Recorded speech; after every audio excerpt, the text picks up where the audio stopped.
जैसा कि प्रस्तावना में आचार्य जी ने अभी कहा कि कादंबिनी जो ग्रंथ है वह वृष्टि विद्या बोधक ग्रंथ है और विद्या वाचस्पति मधुसूदन ओझा जी द्वारा रचित है। हम सभी जानते हैं कि जो ज्योतिष शास्त्र है हमारा वह काल विधान शास्त्र है। मानव के कल्याण के लिए विभिन्न प्रकार के निर्देशों को करने वाला शास्त्र है। इस शास्त्र के 3 स्कंध होते हैं, हम सभी इससे परिचित हैं, सिद्धांत, संहिता और होरा। यहाँ एक और हम सिद्धांत को प्रमाण के रूप में ग्रहण करते हैं, तो जो संहिता भाग है और जो होरा भाग है उसको हम फल कथन के रूप में मानते हैं। क्योंकि सिद्धांत के आधार पर, ग्रह स्थिति के आधार पर उस ग्रह स्थितियों का व्यक्ति विशेष में क्या फल होगा इसका चिंतन हम होरा शास्त्र के माध्यम से करते हैं, और सामूहिक दृष्टिकोण से क्या चिंतन होगा इसका हम चिंतन जो है वो संहिता स्कंध के अंतर्गत करते हैं। और यह जो संहिता स्कंध है यह अपने आप में एक विशाल समुद्र है। इसमें अनेक ऐसे गूढ़ तत्व, गूढ़ विषय छुपे हुए हैं जिसके विषय में अनेक शोध कार्य हो रहे हैं, चाहे वह प्रश्न शास्त्र हो, चाहे वह वास्तु विज्ञान हो, चाहे वह निमित्त शास्त्र हो, चाहे वह वृष्टि विज्ञान हो, इत्यादि सभी का चिंतन यही यदि हम किसी ज्योतिष शास्त्र के स्कंध के माध्यम से कर पाते हैं तो वह संहिता स्कंध है। उसी संहिता स्कंध के अंतर्गत हम इस ग्रंथ की कल्पना कर पाते हैं। और बृहत संहिता इत्यादि ग्रंथ तो अत्यंत प्रसिद्ध है ही, उसमें भी यदि वृष्टि विषयक चिंतन की बात करें तो यह कादंबिनी ग्रंथ अपने आप में विशिष्ट होता है, जिस पर यह जो एक व्याख्यान श्रृंखला चलाई जा रही है, निश्चित ही यह ग्रंथ वस्तुतः इसकी अभी कापी तो उपलब्ध है ही, लेकिन इस पर बहुत काम होना बाकी है। तो निश्चित तौर पर यह काम शंकर शिक्षायतन समिति के द्वारा जो हो रहा है अत्यंत ही सराहनीय है। तो वृष्टि विद्या बोधक इस ग्रंथ के विषय में कुछ हम चर्चा प्रारंभ करते हैं। हम सभी जानते हैं कि अन्नाद भवन्ति भूतानि पर्जन्याद अन्न संभवः यज्ञाद भवति पर्जन्यः पर्जन्यो यज्ञ कर्म समुद्भवः। इसी प्रकार से बृहत संहिता में भी कहा गया है, अन्नम जगतः प्राणाः प्रावृत्त कालस्य चान्नमायतम यस्मात् अतः परीक्षा प्रावृत्त कालस्य कालः प्रयत्नेन। हम सभी जानते हैं कि संसार का यदि कोई प्राण है, हमें जीवन जीना है, तो उसके लिए अन्न की आवश्यकता होती है। और यह जो अन्न है वस्तु स्थिति पे वो वर्षा ऋतु के अधीन है। यदि वर्षा ऋतु ना हो, वर्षा इत्यादि ना हो, तो जो जीवन जो चलायमान है, यह जो संसार प्रवाहमान है, कहीं ना कहीं उसकी गति रुक जाएगी। तो अब इस वर्षा का ज्ञान यत्न पूर्वक करना चाहिए। इस प्रकार से हमारे शास्त्रकारों का, हमारे आचार्यों का निदर्शन हमें प्राप्त होता है। तो इस वर्षा का ज्ञान किस प्रकार करे, उसके लिए शास्त्रों आज के समय में इसके बहुत सारे मौसम विज्ञान इत्यादि के द्वारा बहुत सही तरीके से परीक्षण भी किया जा रहा है, चिंतन भी किया जा रहा है।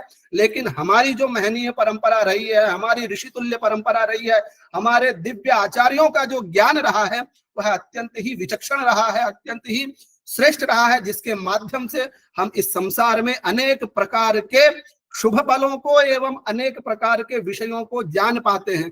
और जो भी आधुनिक विषय हैं उनका कहीं ना कहीं मूल हमारे ऋषि परंपरा में ही है। तो हमारे ऋषि परंपराओं में हमारे आचार्यों ने भी जो एक प्रकृति में जिस प्रकार के लक्षण हमें दिखाई देते हैं, उस लक्षण के आधार पर किस प्रकार से भविष्य में वर्षा होगी, इसके ज्ञान की कुछ विधियां बताई गई हैं।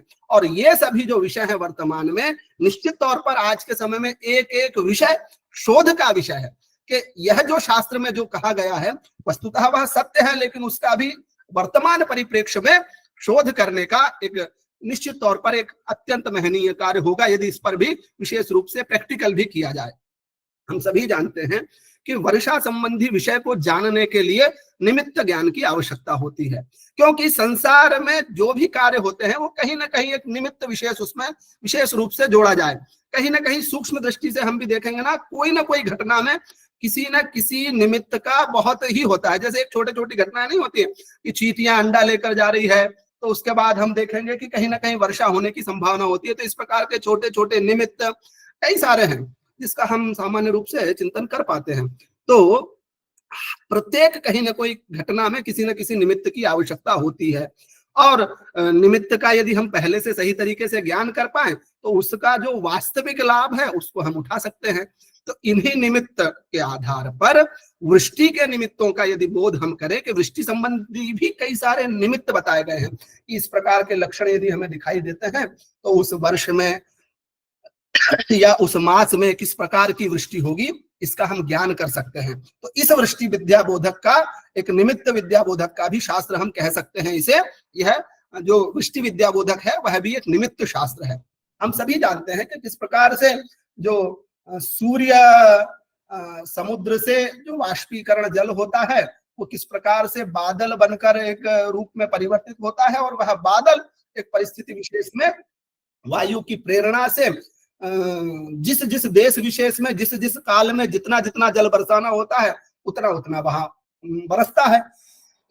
परंतु किस समय का खींचा हुआ जल कितने समय या कितने दिनों तक कहां कहां बरसेगा इत्यादि के लिए यदि हमें ध्यान देना हो तो वहां वृष्टि विद्या बोधक निमित्त शास्त्र के माध्यम से भी हम कर सकते हैं। आधुनिक कई सारी विधा है, लेकिन जो हमारा शास्त्र है उसके माध्यम से भी हम इसका ज्ञान प्राप्त कर सकते हैं। देखिए, वर्षा के लिए निमित्त देखें तो इन निमित्तों को 4 भागों में विभक्त किया गया है। क्या? कि एक तो भौम, अंतरिक्ष, दिव्य और मिश्र। देश, मनुष्य, अब इसके बारे में समझते हैं कि किसको भौम निमित्त कहेंगे, किसको अंतरिक्ष निमित्त कहेंगे। उसके बाद हम जो मासिकाध्याय है उस पर भी हम चर्चा करते हैं। तो देश, मनुष्य, पशु, पक्षी, कीट, पतंग इत्यादि चीजों के द्वारा यदि वर्षा का ज्ञान होना तो उसे हम भौम निमित्त कहते हैं। जैसे पशु पक्षी, अभी एक उदाहरण मैंने दिया, तो वो यदि निमित्त होते हैं तो उसे हम भौम निमित्त कहेंगे। वायु, बादल, विद्युत, गर्जन, तर्जन, दिग्दाह, प्रतिसूर, गंधर्व नगर, इंद्रधनुष इत्यादि यदि हमें निमित्त दिखाई देते हैं तो इसे आंतरिक्ष निमित्त कहा जाता है, जो शास्त्रों में यह सिद्धांत हमें मिलते हैं। इसी प्रकार सूर्य, चंद्र ग्रहण, उच्छल तारे, सप्तनाड़ी चक्र, ग्रहों का उदयास्त, संक्रांति इत्यादि के माध्यम से वृष्टि ज्ञान प्राप्त करने को हम दिव्य निमित्त कहते हैं। और कार्तिक से आश्विन मास तक 12 महीनों के प्रत्येक दिनों के तथा विशेष रूप से खास जैसे अक्षय तृतीया हुई या आषाढ़ी पूर्णिमा हुई या होलिका हुई इत्यादि चिन्हों के माध्यम से वर्षा ज्ञान करने को हम मिश्र निमित्त कहते हैं। तो ये 4 प्रकार से इस प्रकार के निमित्त बताए गए हैं जिसके माध्यम से हम वर्षा इत्यादि का ज्ञान कर पाते हैं। इन सभी निमित्तों में देखें तो भौम निमित्त की अपेक्षा क्रमशः उत्तरोत्तर अधिक सटीक कह सकते हैं अपेक्षा अंतरिक्ष निमित्त, या अंतरिक्ष की अपेक्षा दिव्य निमित्त, या दिव्य की निमेक्षा और आप देखेंगे तो दिव्य निमित्त हो गया और उसके बाद मिश्र निमित्त जिसका फल सर्वत्र होता है। तो इनमें जो भौम निमित्त है वो सद्योवृष्टि, जैसे मैंने बोला था ना कि एक चींटी जैसे अंडे दिखाई दे रही है तो आप देखिएगा घंटे आधा घंटे के अंदर वृष्टि हो जाएगी, तो वो तुरंत वृष्टि होना है, उस प्रकार के लक्षण हमें उनके द्वारा दिखाई जान पाते हैं हम। इसी प्रकार इन चारों निमित्तों के लिए विशेषकर दिव्य और मिश्र निमित्तों की परीक्षा के लिए हमें खगोलीय, मतलब इसमें ग्रहों की स्थिति, क्योंकि किस तिथि में ग्रहों की स्थिति इत्यादि का मतलब क्या है कि वहां पर्टिकुलर तिथि विशेष में क्या स्थिति है, क्या इस कारण है, तो उसके लिए हमें इनका ज्ञान करना होता है, जिसके माध्यम से ही हम यह जो मिश्र निमित्त है उसको हम जान पाते हैं, और जो कि वो निमित्त प्राप्त होता है तो उस वर्ष विशेष में किस प्रकार की वर्षा होगी जिसका ज्ञान हम कर पाते हैं। तो इसके लिए ज्योतिष शास्त्र की आवश्यकता होती है, और ज्योतिष शास्त्र के विभिन्न विषयों को हम सभी इसके माध्यम से जान पाते हैं, और उन सिद्धांतों के द्वारा जो हमें निमित्त यदि हमें प्राप्त होते हैं तो हम उस वर्ष विशेष में किस प्रकार की वृष्टि होगी इसका ज्ञान या इसका अध्ययन हम कर पाते हैं। आगे हम यदि चर्चा करें तो यहाँ मासिकाध्याय में जो पहला अध्याय है मासिकाध्याय, कहा गया है कि वृद्धि सर्वेषु मासेषु नक्षत्राणाम समृद्धये बहुक्षीर घृता गावः प्रजाश्च निरुत्पद्रवाः। यहाँ क्या कहा गया है कि सभी महीनों में नक्षत्रों का बढ़ना मतलब देखिए नक्षत्रों का एक प्रमाण होता है, तो एक सामान्य तौर पर 60 घटी तक का एक आप प्रमाण कहेंगे, तो नक्षत्रों की स्थिति यदि इनकी नक्षत्र इत्यादि की स्थिति यदि बढ़ती है, वो ज्यादा समय तक की स्थिति होती है, तो वो सब चीजें ठीक कही गई है आचार्यों के आधार पर। इसी प्रकार वर्षा ऋतु त्रिषु मासेषु नक्षत्रम यदि वर्धते तिथिर्वा वर्धते तत्र शुभ समय इष्यते। वह तिथि की वृद्धि हो जाए, तिथि भी हम देखते हैं ना कि यदि मान लो चंद्रमा की गति यदि धीरे होगी, सूर्य चंद्रमा का अंतरांश ही तिथि होता है, 12 अंश का अंतरांश को हम तिथि जानते हैं। चंद्रमा यदि धीरे गति से चलेगा तो वो निश्चित तौर पर तिथि का काल बढ़ जाएगा, और वैसी स्थिति जो होती है वो शुभदायक होती है। यहाँ पर वृष्टि विज्ञान के लिए इस प्रकार से विचार किया गया है। तो सामान्य तौर पर तिथियों का बढ़ना, लेकिन ये हमेशा तो नहीं होगी। यदि एक बार बढ़ेगा तो निश्चित तौर पर कम भी होगा, लेकिन जिस समय यह बढ़ता है वह इष्ट कालक होता है, ठीक कहा गया है, ऐसा शास्त्रकारों का मत है। और क्या कहते हैं कि कृष्ण पक्षोदिता धर्मा संभवेयुन तत्र चेत पूर्वस्मिन उत्तरस्मिन वा मासे कृष्णे भवन्ति ते। मान लो कोई चीज कृष्ण पक्ष की हमें यदि दिखाई नहीं दे रही है, जो काल खंड बताए गए हैं, जो निमित्त बताए गए हैं, वो उसमें नहीं दिखाई देती है, तो उससे अग्रिम मास या पूर्व मास में भी उसकी घटना आपको समझनी चाहिए। इस प्रकार का एक चिंतन शास्त्र में हमें दिखने को मिलता है, इस कादम्बनी ग्रंथ में दिखने को मिलता है। आगे अब हम यदि चर्चा करें तो कार्तिक मास के आधार पर यहाँ पर हम ये समझने का प्रयास करेंगे कि इस कादम्बनी ग्रंथ में विभिन्न मासों में विभिन्न प्रकार के निमित्त हमें बताए गए हैं।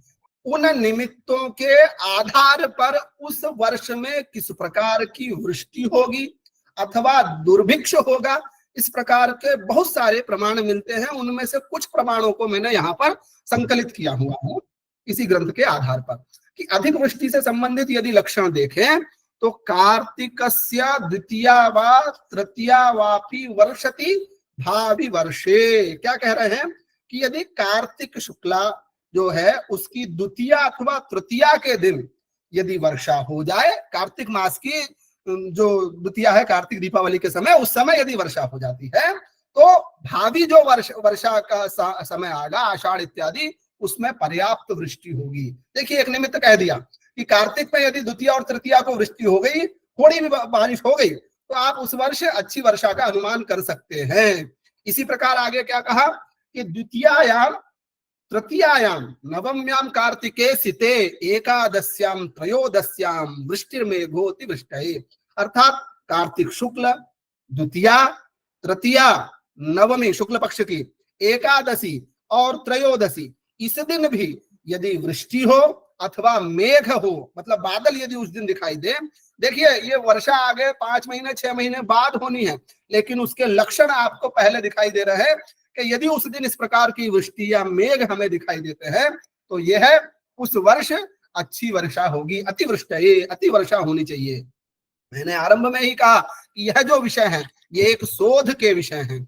और क्या कहा गया है, एकादश्याम तो शुक्लायाम द्वादश्याम वापि कार्तिके अभ्रछन्नम यदि नभस तदाषाढ़ेति वर्षति।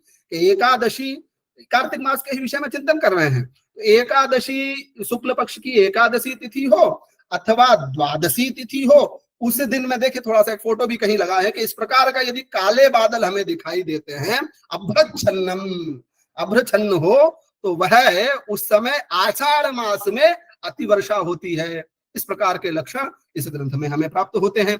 साथ ही साथ कार्तिके यदि संक्रांते पर्यंतम दिवसद्वये महावृष्टिस्तदा वृष्टि शुभा भावीनि वत्सरे।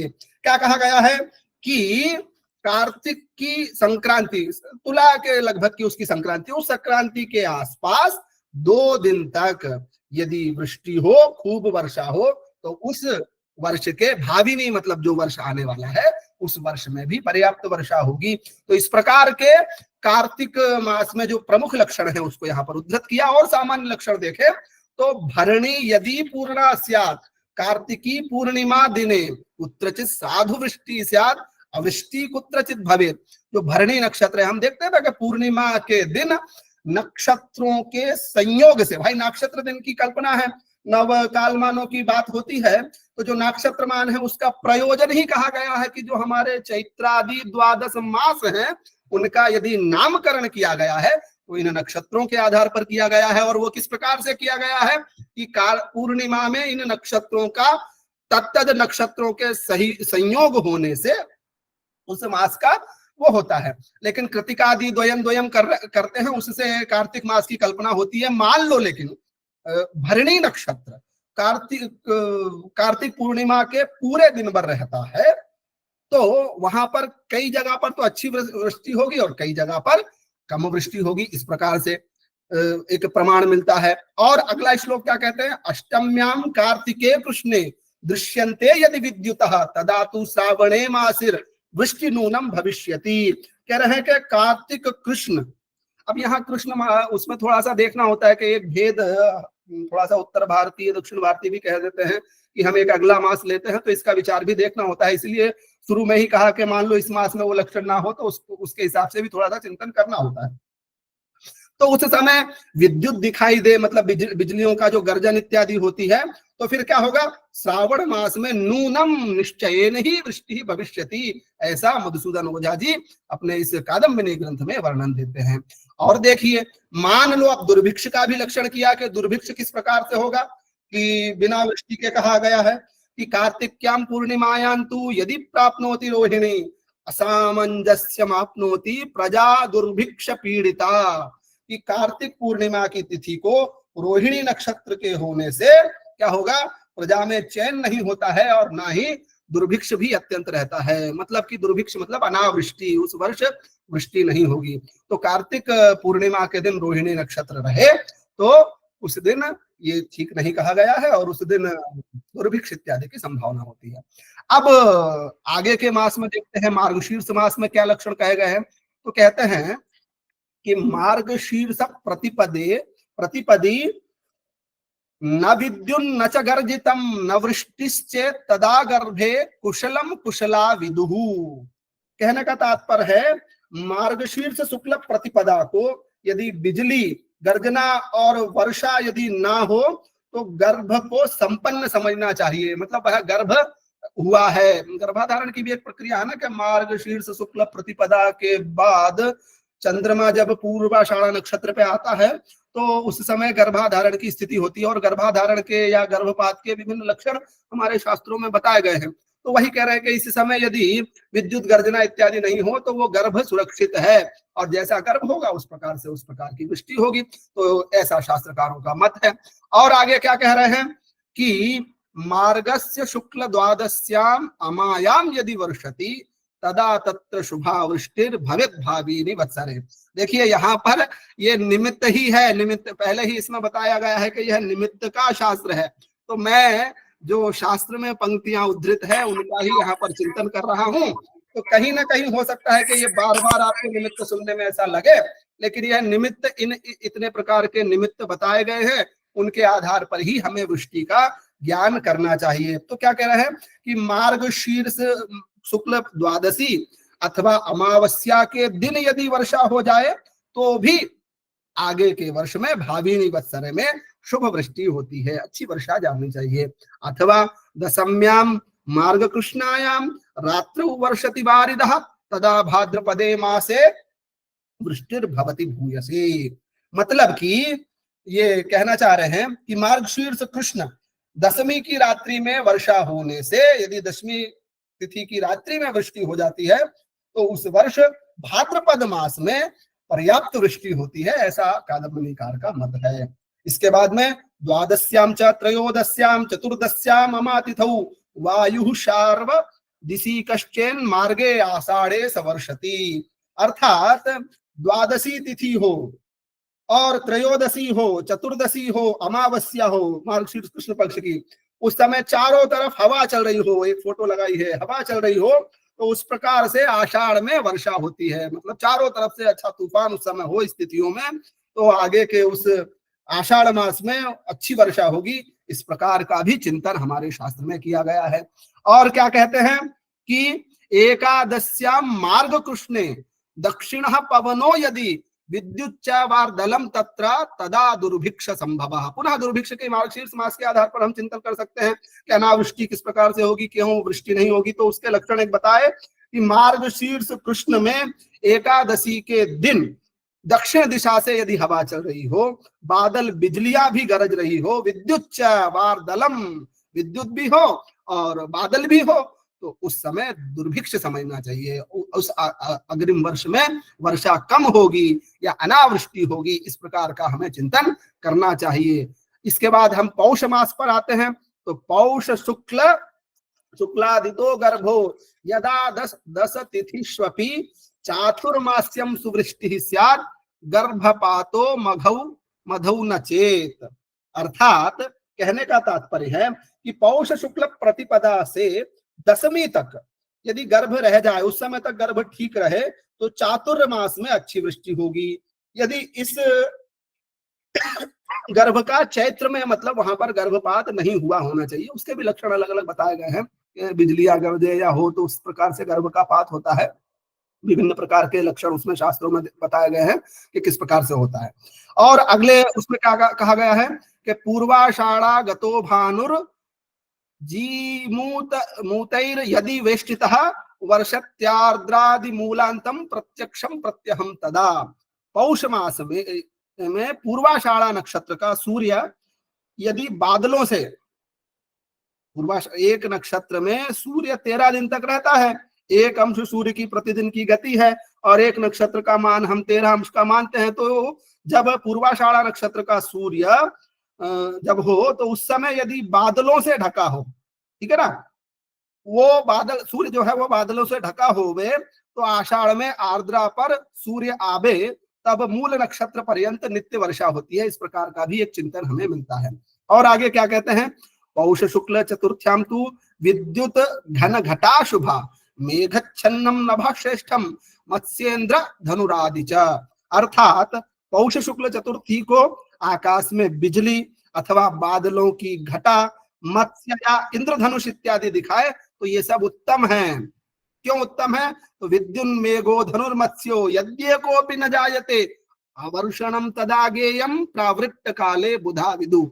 यदि उपर्युक्त तिथि में जो चतुर्थी पौष शुक्ल चतुर्थी बताई उसमें बिजली, मेघ या इंद्रधनुष वगैरह कुछ नहीं दिखाई देता है, तो उस वर्ष में आप अनावृष्टि समझिए, बिना प्रकार की वर्षा को ज्ञात करिए। इस प्रकार का चिंतन हमें शास्त्रों में दिखता है। अगला क्या कहते हैं कि पौषस्य यदि पंचम्याम शुक्लायाम हिमवर्षणम तदा स्यान महति वृष्टि प्रावृत्त कालेन संशयः। अर्थात पौष शुक्ल पंचमी को हिम पाला गिरे, हिम के समान वो पाला टाइप का होता है ना, वो गिरे, तो वर्षा ऋतु में निसंदेह मंगल आदि विरोधी ग्रह हो तो खूब वर्षा होती है। इसके बाद में और कहते हैं पौषे मेघा शुक्ल षष्ठ्याम श्रावणे तरिवर्षणम यदि वृष्टि पौष षष्ठ्याम भाद्र कृष्णे घनोदय। अर्थात पौष शुक्ल षष्ठी को केवल बादलों के होने से, केवल यदि उस षष्ठी के दिन बादल हो, थोड़े से हमें आकाश में बादल दिखाई देते हो, तो निश्चित तौर पर श्रावण मास में वर्षा होती है। और यदि इस दिन वृष्टि हो जाए तो भाद्र कृष्णा अर्थात अश्विन कृष्णा में भी वर्षा होगी। इस प्रकार का भी चिंतन हमें देखने को मिलता है। और क्या कह रहे हैं कि पौष शुक्ले तु सप्तम्याम अष्टम्याम नवमी तिथौ यदि गर्जति पर्जन्यः शुभो गर्भस्तथा ध्रुवः। कि पौष शुक्ल सप्तमी, अष्टमी और नवमी इन तिथियों में यदि बादलों की गर्जन हो जाए, पौष शुक्ल की सप्तमी, अष्टमी, नवमी में यदि बादल गरजे, तो उसके बाद भी निसंदेह वह गर्भ अच्छा है और आगे उसकी जो वृष्टि है वह अच्छी होगी।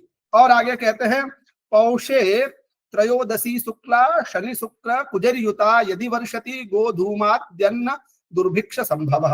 कि पौष शुक्ल त्रयोदशी, शनि त्रयोदशी को शनि शुक्र या मंगलवार के होने पर वर्षा हो जावे तो गेहूं वगैरह या अन्नों का दुर्भिक्ष समझना चाहिए। मतलब त्रयोदशी के दिन यदि मान लो शनिवार पड़ जाए या शुक्रवार पड़ जाए या मंगलवार हो जाए और उस दिन वृष्टि भी हो जाए, तो उस वर्ष थोड़ा सा अन्न इत्यादि का कम उपार्जन होता है। इस प्रकार का शास्त्रों में चिंतन देखने को मिलता है।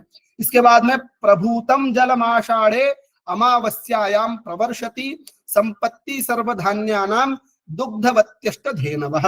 कह रहे हैं कि पौष की अमावस्या में वृष्टि होने से आषाढ़ में खूब जल बरसता है, बहुत अच्छी वृष्टि होगी और सब धान्यों की संपत्ति भी होती है और पशुधन जो है वो भी दुग्ध देने वाले होते हैं, गाय वगैरह जो होती है वो अच्छा है। तो कहने का तात्पर्य है पौष मास की अमावस्या में वृष्टि शुभदायक कही गई है।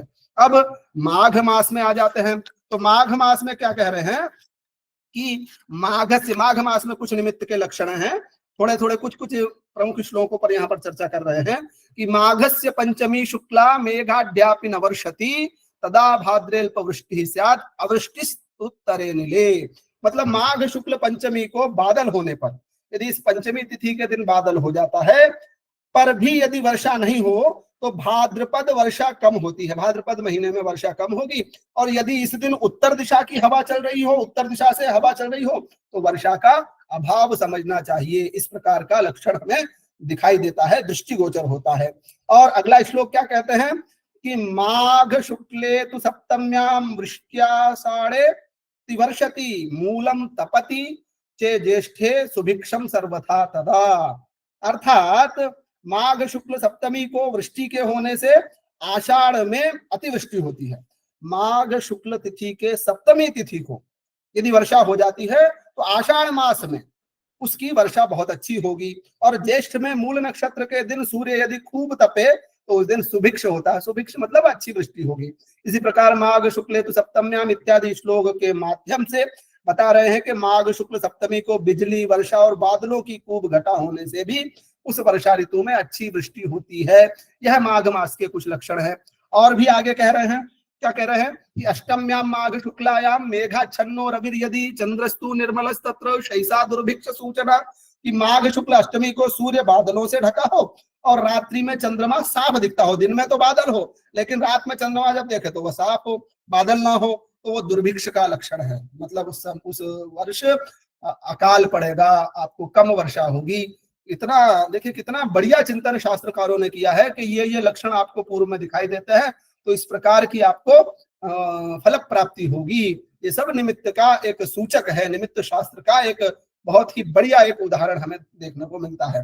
इसी के साथ साथ क्या कहते हैं कि माघ मासे शुक्ल पक्षे सप्तम्यादि दिनाष्टके साभ्रे सत्यति वृष्टि स्यात् अनावृष्टिर निरभ्रके। मतलब माघ शुक्ल सप्तमी से 8 दिन तक बादलों के होने से उस वर्ष अतिवृष्टि और न होने से अनावृष्टि। आप माघ शुक्ल की सप्तमी देख लो और उससे अगले 8 दिन तक यदि बारिश हो रही है तो निश्चित तौर पर उस वर्ष में अच्छी वर्षा होगी। और यदि बादल वगैरह आपको अपने क्षेत्र में नहीं दिखाई देते हैं तो उस वर्ष वर्षा कम होगी। इस प्रकार का भी एक चिंतन मिलता है। और अगला श्लोक कह रहे हैं कि माघ कृष्ण द्वितीयायाम विद्युत द्वार दलमुत्तमम इत्यादि। यह जो वर्षति श्रावणे भाद्रे सुभिक्षम तत्र जायते, यह श्लोक क्या कह रहे हैं कि माघ कृष्ण द्वितीया को बिजलियां और बादलों के होने से श्रावण तथा भाद्रपद में भी वर्षा होती है और सुभिक्ष लक्षण होता है, सुभिक्ष होता है। मतलब उस कृष्ण पक्ष की द्वितीया तिथि को यह लक्षण दिखाई दे, बिजलियां दिखाई दे, बादल दिखाई दे तो उस वर्ष सुभिक्ष होगा और बहुत अच्छी वृष्टि होगी। साथ ही साथ माघस्य कृष्ण सप्तम्याम विद्युत घन घटाहिमम स्वात्याम वायु चंड वेग प्रावृत्त काल सुवृष्टिकृत।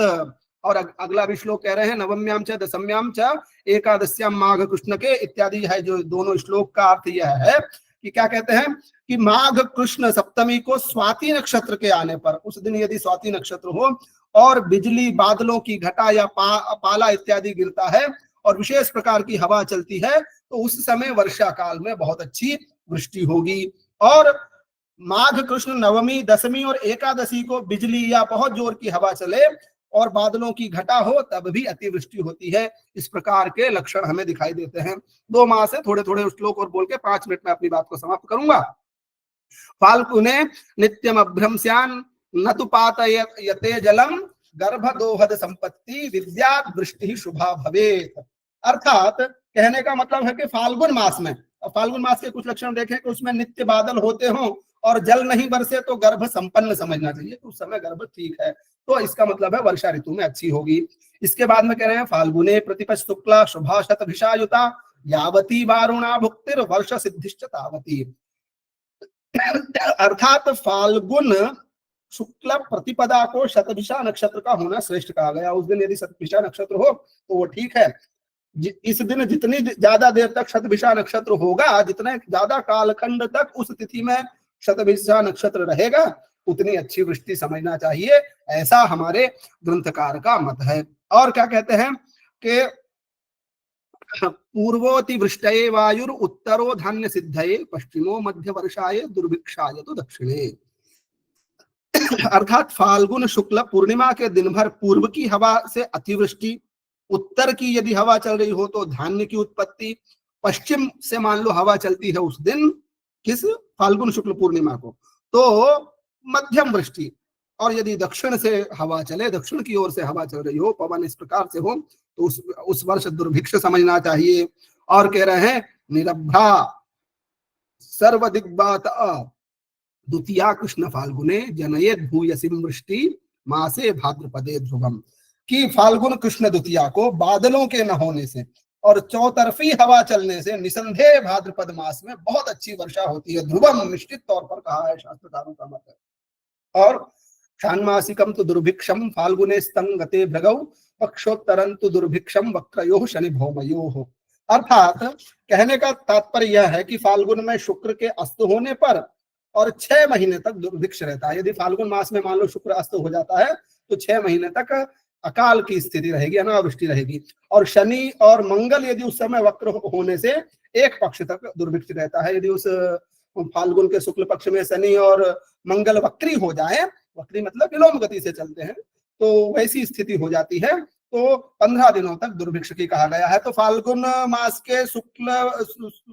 मास में शुक्र के अस्त होने से 6 महीने तक का दुर्भिक्ष कहा गया है। उदयास्त इत्यादि का चिंतन हमारे शास्त्रकारों ने बहुत ही अच्छे तरीके से कहा गया है, जिसमें शुक्र और गुरु के उदयास्त के तो चिंतन बहुत ज्यादा किया जाता है किसी भी शुभ कार्यों के लिए। इसी प्रकार चैत्र मास के कुछ लक्षण को देख लेते हैं कि चैत्र शुक्ल दशम्यन्ते निर्जले कार्तिकादिकाः और माघांता सुस्थिरा गर्भा गर्भपातो वर्षणात्। मतलब चैत्र शुक्ल प्रतिपदा से दशमी तक यदि वर्षा नहीं हो तो कार्तिक से माघ तक का गर्भ स्थिर समझना चाहिए, और यदि अतिवृष्टि होवे तो गर्भ समझना चाहिए। मतलब चैत्र शुक्ल प्रतिपदा तक से दशमी तक वर्षा होना ठीक नहीं है। यदि उस समय अतिवृष्टि हो जाए तो उस गर्भपात हो गया है, अर्थात आगे की जो वृष्टि काल आएगा उस समय कम वर्षा होगी। इस प्रकार का चिंतन हमें करना चाहिए। और कह रहे हैं चैत्र शुक्लादितोष्टाहम यदि वर्षति करहिचित नवम्याम यत्र विद्युत् स्यात् तद्देशे नास्ति वर्षणम। अर्थात चैत्र शुक्ल प्रतिपदा से अष्टमी तक वर्षा हो जाए और नवमी के दिन बिजली चमके तो उस दिन में वृष्टि नहीं होगी। इस प्रकार का भी लक्षण हमें देखने को मिलता है। रविवारात अनावृष्टि सुवृष्टि कुजवारतः बुधवारात तु दुर्भिक्षम चैत्रस्य प्रथमे नी, कि चैत्र शुक्ल प्रतिपदा को यदि रविवार हो जाए, चैत्र शुक्ल प्रतिपदा तिथि को रविवार हो जाए तो अनावृष्टि, मंगलवार यदि उस दिन पड़ता है तो अच्छी वृष्टि, और बुधवार यदि उस दिन हो जाए चैत्र शुक्ल प्रतिपदा जो कि हमारा सनातन परंपरा का नववर्ष का आगमन होता है, उस दिन यदि बुधवार के होने से दुर्भिक्ष होता है। इस प्रकार के चिंतन हमारे शास्त्रों में मिलता है। जल सस्याल्पता वायोर आधिक्यम रविवारतः जल सस्य तृणाधिक्यम चंद्रात् उदितस्तु मंगलात्। अर्थात ये मतांतर से भी कहते हैं, एक मतांतर भी मिलता है, क्या है कि चैत्र शुक्ल प्रतिपदा को रविवार होने से जल और धान्य की कमी तथा वायु चलती है, चंद्रवार होने से जल धान्य और घास में खूब पैदा होती है, मंगलवार के होने से 6 प्रकार की इतियां होती है, बुधवार से दुर्भिक्ष पड़ता है और बृहस्पतिवार या शुक्रवार होने से सुभिक्ष होता है, और शनिवार के होने से जल वगैरह का नाश होता है। इस प्रकार का एक चिंतन है। और जो अगला श्लोक है उसमें यही कहा है, इसके माध्यम से 164 और 165 के माध्यम से। इसके बाद में 170वां श्लोक है, यहाँ पर चतुर्थ्याम चैत्र शुक्लायाम पतंती जल बिंदवः। क्या कह रहे हैं, चैत्र शुक्ल चतुर्थी को यदि जल बूंदे गिर जाए तो अनावृष्टि से उस वर्ष में घोर दुर्भिक्ष पड़ेगा। मतलब चैत्र शुक्ल चतुर्थी में वर्षा नहीं होनी चाहिए, उस दिन यदि वर्षा होती है तो उस वर्ष घोर अकाल पड़ेगा, ऐसा भी शास्त्रकारों का चिंतन है। अगला जो कह रहे हैं बस थोड़ा सा और है, शुक्ला तु पंचमी चैत्रे सप्तमी च त्रयोदशी वर्षंतु नाशयेद वृष्ट्या विद्युता गर्जितादपि। तो चैत्र शुक्ल पंचमी को सूर्योदय से सूर्यास्त तक यदि आकाश में बादल छाए रहे तो श्रावण में दुर्भिक्ष रहेगा। मतलब चैत्र शुक्ल पंचमी को आपको दिन में बादल नहीं रहे, यदि उस दिन बादल होते हैं तो श्रावण मास में दुर्भिक्ष रहेगा, मतलब अनावृष्टि रहेगी। और इसके पश्चात यदि हम देखें चैत्र शुक्ल पंचम्याम, ये हो ही गया है। इसके बाद में तो इस प्रकार से विभिन्न प्रकार के लक्षण हमें शास्त्र में बताए गए हैं, जिनके माध्यम से, जिनके निमित्त इत्यादि के हम माध्यम से निश्चित तौर पर हम वृष्टि विषय को समझ सकते हैं। तो एक यह जो कादंबनी ग्रंथ है अपने आप में अत्यंत विशिष्ट ग्रंथ है, और अनेक ऐसे निमित्त इसमें बताए गए हैं जिनके माध्यम से हम वर्षा का ज्ञान, उस वर्ष में किस प्रकार से वृष्टि होगी इसका ज्ञान कर पाते हैं। और यह एक, पुनः मैंने कहा कि यह एक आज के समय में प्रायोगिक विषय है। इसका हम प्रायोगिक चिंतन करें तो कितने प्रतिशत हम इसको आज के समय में वर्तमान परिप्रेक्ष्य में देश काल परिस्थिति के अनुसार प्राप्त कर पा रहे हैं, यह निश्चित तौर पर हमारे एक समाज को एक नया, एक बहुत ही लाभकारी होगा, ऐसा मेरा विश्वास है।